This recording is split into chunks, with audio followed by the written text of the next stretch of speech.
Olá, turma, tudo bem com vocês? Espero que estejam bem, espero que sejam tranquilos, aí avançando, curtindo, gostando das aulas que a gente está dando aqui sobre sociologia, né? É um curso de teologia, mas é necessário, o MEC exige que tenha aula de sociologia, então eu imagino que não seja a disciplina de maior gosto aí da maioria, boa parte dos alunos, mas é uma disciplina, na minha opinião, interessante e necessária, até para entendermos um pouco de como são feitas as análises dentro da sociedade e como os sociólogos olham, enxergam a própria igreja e como é que se desenvolvem boa parte dos pensamentos, das interpretações de mundo, né, que a gente chama de cosmovisão, e como é que se desenvolveu a própria sociologia, quais as razões, quais os objetos de pesquisa da sociologia. Isso, de certa forma, interessa a você, porque você está fazendo aí um curso de graduação, em algum momento você vai ter que apresentar um TCC, um trabalho de conclusão de curso, e o TCC vai envolver um objeto de pesquisa, né? Então, veja como uma coisa vai contribuindo para o melhor desenvolvimento, desempenho de outra área, né? O objeto de pesquisa é algo que você estuda, pode ser uma passagem da Bíblia, um livro da Bíblia, um fenômeno, uma nova teologia que surge. Isso são objetos de pesquisa. Tudo isso é passível de ser estudado, pesquisado, investigado, e aí depois se produz um relatório. Esse relatório nada mais é do que o artigo, que é um TCC, poderia ser uma monografia, uma dissertação ou uma tese, né? Muito bem. Eu falei na aula passada a respeito das tensões que houveram dentro da sociedade, especialmente da sociedade francesa, e mencionei alguma coisa aqui da sociedade brasileira, a respeito da sociologia, o papel dela, como ela foi mal entendida no começo, produzia até desconfiança de determinados regimes, falei do regime militar e tudo mais. Falei também sobre autores mais recentes, Maquiavel, Erasmo de Roterdã, Thomas Moros, acho que não mencionei o Francis Bacon, que também fez uma obra chamada Nova Atlântida, mas uma obra particularmente importante para o desenvolvimento do estudo da sociologia, ela foi escrita por um autor chamado Giambattista Vico, no século XVIII. A sua obra A Nova Ciência, o Vico escreveu que a sociedade se subordina a leis definidas que podem ser descobertas pelo estudo e pela observação objetiva, ou seja, ao se analisar uma sociedade, se constrói leis objetivamente pensadas, e a sociedade ela se subordina a essa lei. Sempre que uma lei surge, também não é num vácuo. Uma lei surge porque alguma ocorrência está se dando em determinada sociedade, né? As leis elas não surgem para antecipar o problema, elas surgem depois que o problema está acontecendo já. Então, quando começa determinado problema, alguém vai lá, os políticos vão lá, pensam, elaboram uma lei para que se contenha determinado problema. A afirmação feita pelo Vico de que o mundo social é com toda certeza obra do homem foi, para nós não é, mas foi na época uma ideia revolucionária, né? O mundo social, com toda certeza, disse ele, é obra do homem. Então, nós é que produzimos o mundo social, nós é que produzimos as transformações, os comportamentos. Isso não vem de outro lugar, não vem do espaço, não vem do extraterrestre que impõe isso aqui. Somos nós mesmos que construímos as nossas sociedades, os nossos costumes, as nossas manias, o que pode, o que não pode, somos nós que decidimos isso, né? Anos mais tarde, o famoso filósofo Jean-Jacques Rousseau reconheceu que a sociedade exerce uma profunda influência sobre o indivíduo. Na sua obra, o clássico, né, O Contrato Social, Rousseau afirmou que, abre aspas, o homem nasce puro, a sociedade é que o corrompe. Ou seja, é o tal do poder de coerção. Por que que dentro de uma sociedade as pessoas agem desse jeito?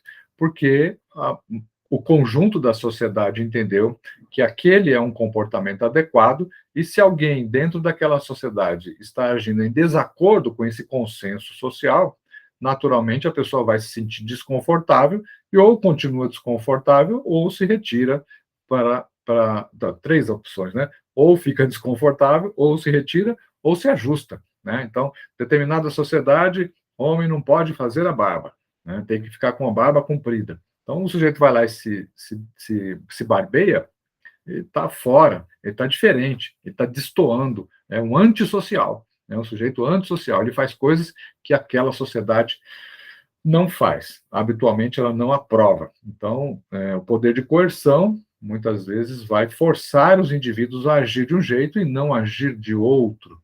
Né? Então, não é que a pessoa, eu sou, isso está cheio, né? A pessoa diz, eu sou livre, né? Eu sou livre para agir, né? Você é livre para agir de acordo com a sociedade age, né? Então, se pega uma sociedade como a brasileira, vamos considerar a cidade de São Paulo.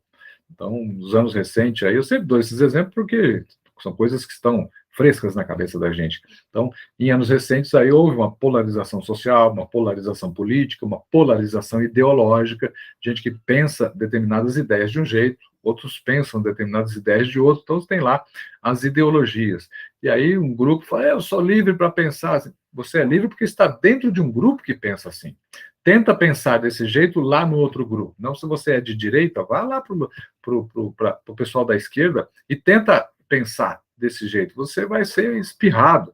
Né? E a mesma coisa de esquerda. Venha, as minhas ideias, eu sou livre para fazer, para manifestar. Vá para quebrar. Então, vai lá para o outro grupo, ver se lá eles deixam você quebrar. Então, são pensamentos diferentes. Né? Então, não existe muito esse negócio de liberdade, eu ajo porque eu sou livre. Você está livre enquanto você está dentro de um grupo que aprova as suas atitudes.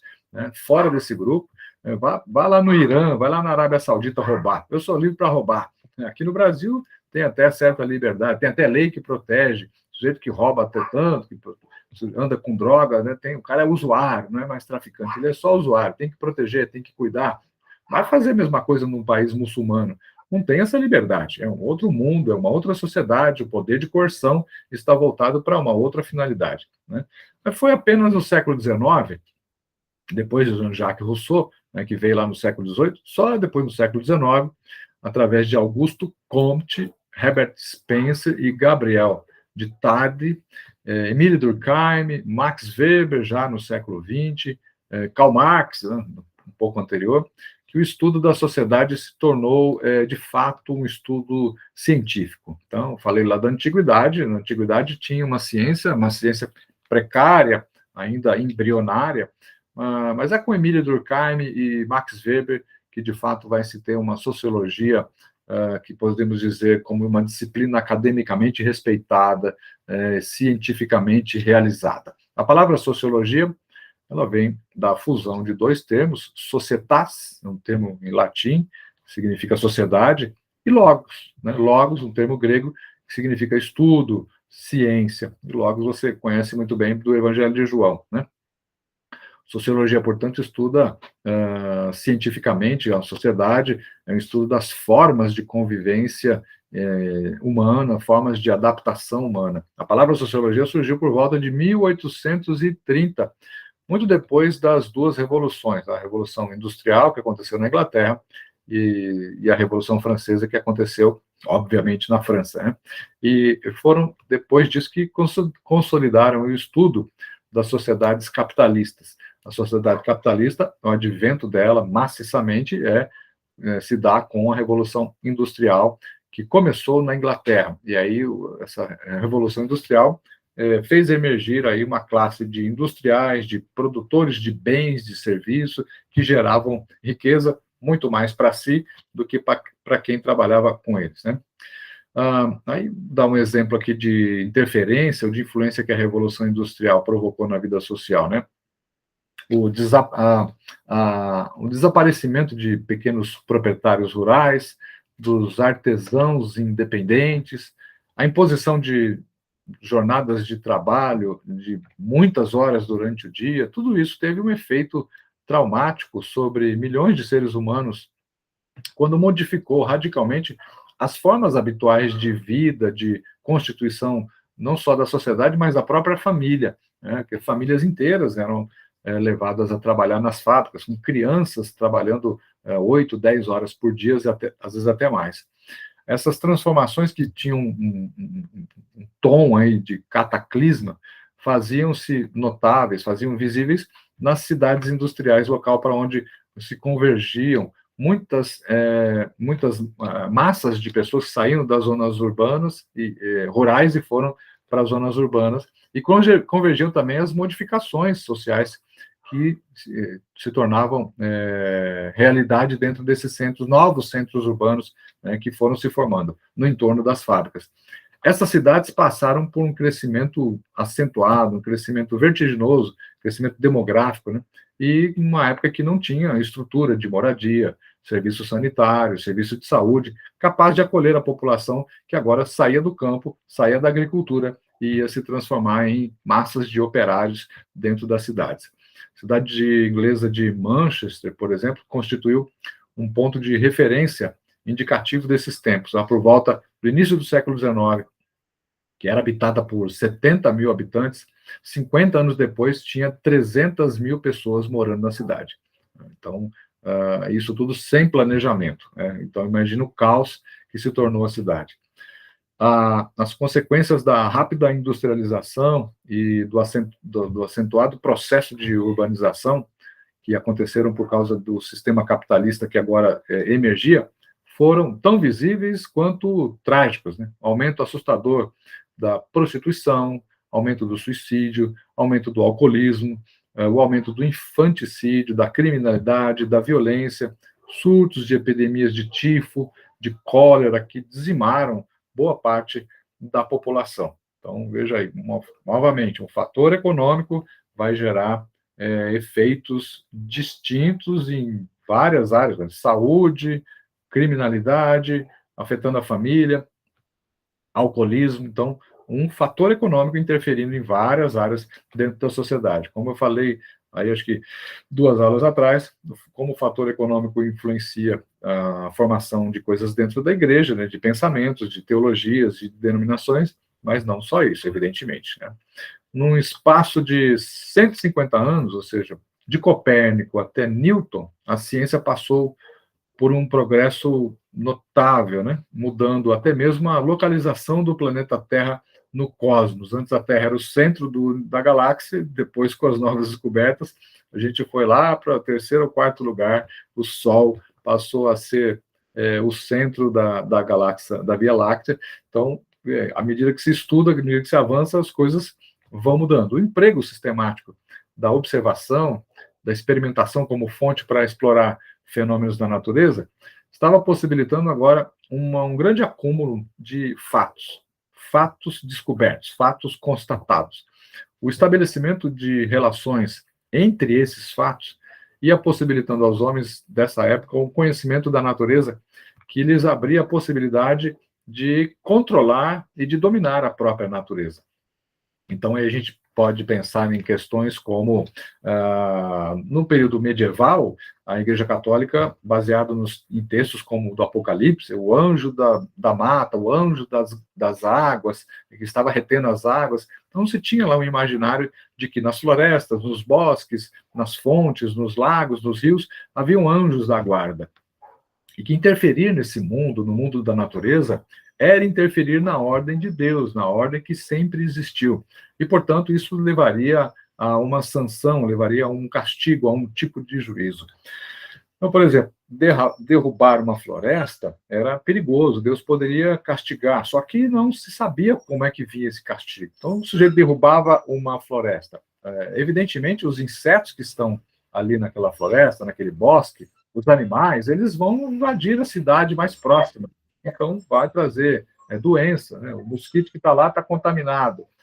Ele entra na cidade, ele vai picar alguém e vai ficar doente, essa pessoa vai transmitir essa doença a outra pessoa e vai criar uma epidemia. Então, qual era a primeira interpretação que se tinha? De que Deus está castigando, né? Nós fomos mexer no santuário da natureza e agora Deus está castigando. né? Mas isso não era realidade. Ó. O que tinha acontecido é que você derrubou a floresta, um inseto te picou. Isso não era necessariamente um castigo de Deus. Era interpretado religiosamente como um castigo de Deus, mas isso não significa necessariamente que o fosse.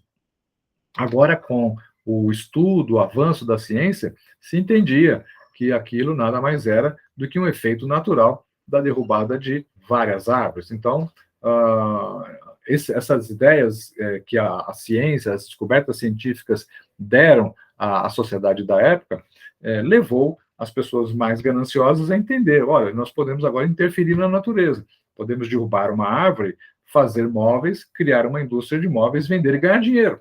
Né? Podemos abandonar a ideia de o uso de lampião, de lamparinas, de velas. Vamos fazer diferente. A gente retém as águas do rio, cria uma barreira, produz uma usina e a gente gera energia elétrica. Isso vai ser melhor para todo mundo. Criando energia elétrica, a gente pode criar aparelhos eletrônicos para conservação de alimentos, por exemplo, que antes eram feitos de outras maneiras. Então, perceba como a ciência e o estudo científico, o estudo da demografia, o estudo das próprias relações sociais, vai criando um novo ambiente ou novos ambientes para o avanço tecnológico, avanço científico e avanço da própria sociedade. Boa parte dos temas de análise e de reflexão da sociologia derivou das situações postas, né, ou dispostas pela industrialização e pelo próprio capitalismo. Por exemplo, a situação da classe trabalhadora, o surgimento da cidade industrial, as transformações promovidas pelo avanço da tecnologia, a organização do trabalho na fábrica, as relações que se davam entre os grupos diferentes, né? Mas nas últimas décadas, outros campos têm sido estudados. Né? Sociedades digitais, por exemplo, são uma novidade que hoje em dia se pesquisa dentro da sociologia. Há grupos sociais que só existem dentro de uma relação da internet. Pessoas podem se conhecer online e nunca ter tido contato pessoal.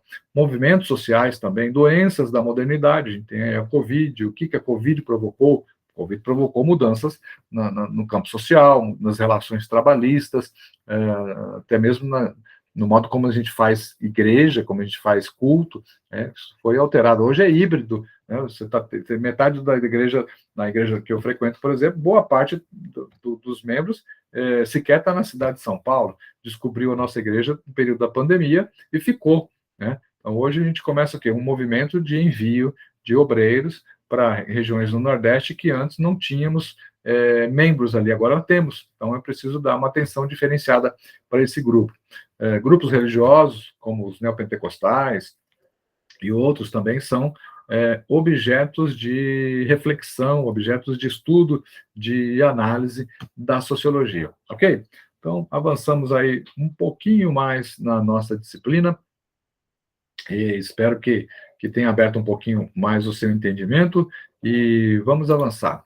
Que Deus abençoe você e até a próxima aula, quando a gente vai voltar aí com introdução à sociologia. Deus te abençoe, até na semana que vem.